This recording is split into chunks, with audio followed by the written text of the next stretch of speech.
Hey parent, tips on how to teach your children to be bilingual, trilingual, how many language you want them to speak. So hi everyone, I am Celestina, CEO and psychotherapist at Counselling, and of course your parent coach. So my kids are at home at the moment. COVID scare, so kids are home again. So as you guys know, I used to be a teacher, supply teacher. I love supply teaching because one, I get to do less paperwork. Two, I got double/triple pay for doing exactly the same thing. And I just love teaching and educating people, especially children. So kids are back and I'm like, okay, now I need to bring out the teacher in me and schedule what I need to schedule so my kids are not falling behind. And of course, what else would I like to teach them? And of course, I need to get back to scheduling teaching them two extra languages. So there was two extra languages I was teaching them. One of them was French and Spanish, and I haven't quite picked which one I really want them to learn. A part of me kind of wants French because there's a lot of African countries that they speak French, so I'm thinking French. And of course, my African language, which is Nigerian language, which is Yoruba. Of course, they speak English at home. My husband and I can only communicate in English because we're from different countries, and the common language we have is English. So the kids' first language is obviously English. And so from them to learn my personal language, that will make them bilingual. For them to learn a third language, that'll be trilingual. I think that's what they call it. Anyways, so I'm scheduling lesson plans on how to, incorporate all of this into their life. And I thought, you know what? It's quite simple. But for some reason, I hear all the time how parents find it so hard to teach their children multiple languages, especially their own personal native language. So today I wanted to give 3 tips that is so simple that it does not complicate things, that does not complicate your relationship with your children, does not complicate them learning. Like they will just learn without them even realizing they're learning. So the first thing is for you to say it with something they know. So what I mean by that is, for example, if what you usually say to your children in the morning is good morning, how are you today? You would change that to your language. So instead of you saying good morning, what does good morning mean in your language? And of course, they'll be like, the first time they'll be like, what does that mean? And you just say, oh, that just means good morning. Eventually, second day, third day, you keep saying your language in good morning. For example, my language in good morning is ekavo. So I was saying to the kids in the morning, ekavo. They already know ekavo means good morning now. It took them literally 2 days. Actually, I think by the end of the same day, they were literally saying ekavo back to me. Because they're just fascinated, like, oh, what does that mean? It means good morning. Oh, so why didn't you say good morning? Because I'm teaching you a different language.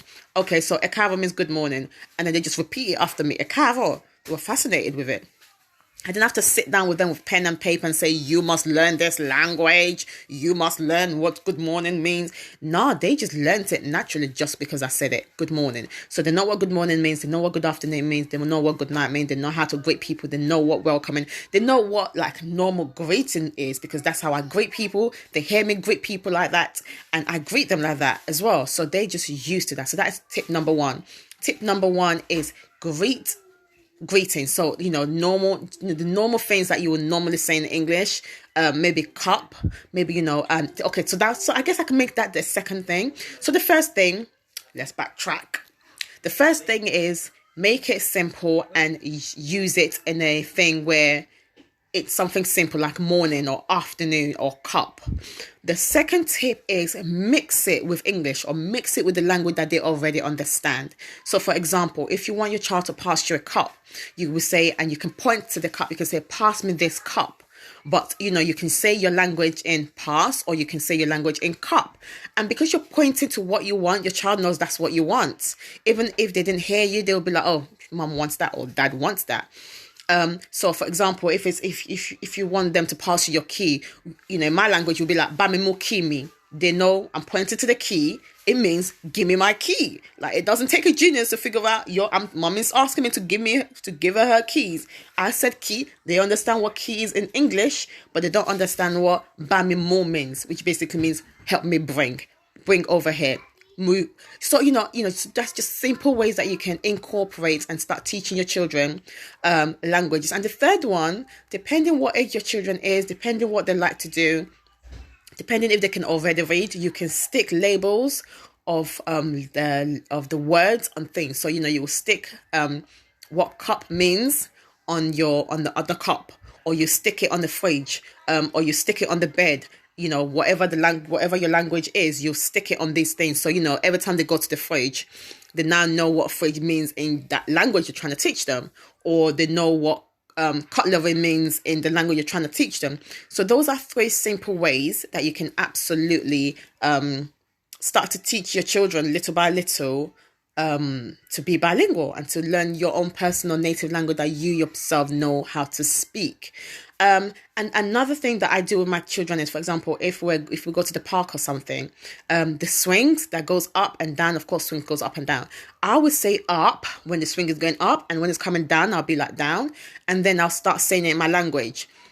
Up, down, okay, isale, okay, isale, okay, isale, up, down, up.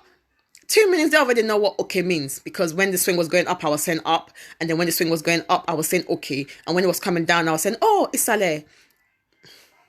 Simple little ways to teach your children how to speak your language. So now I can put a whole sentence into okay, and they will know what it means. I'll be washing their hair, and I'll be like, "Govis okay." It means lift up your head.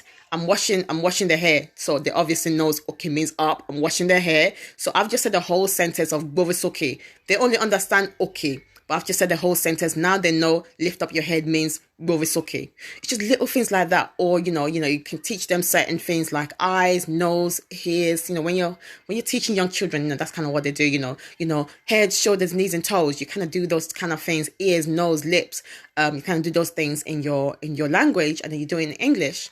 So, mixing it, trying to make it as simple, trying to make them learn without them, feeling like they're learning. Just make it fun. Just, incorporate it into your own personal life. I didn't want this video to be too long, so hope you guys learned something.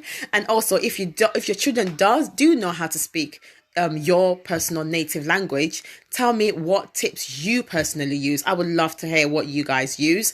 And if you don't, then let me know. If you have found this video helpful, start it today and let me know how it goes in a week's time. Do your children know how to speak some of your language in a week of you doing these 3 tips that I have given you in this video? Take care. Celestina. Bye-bye.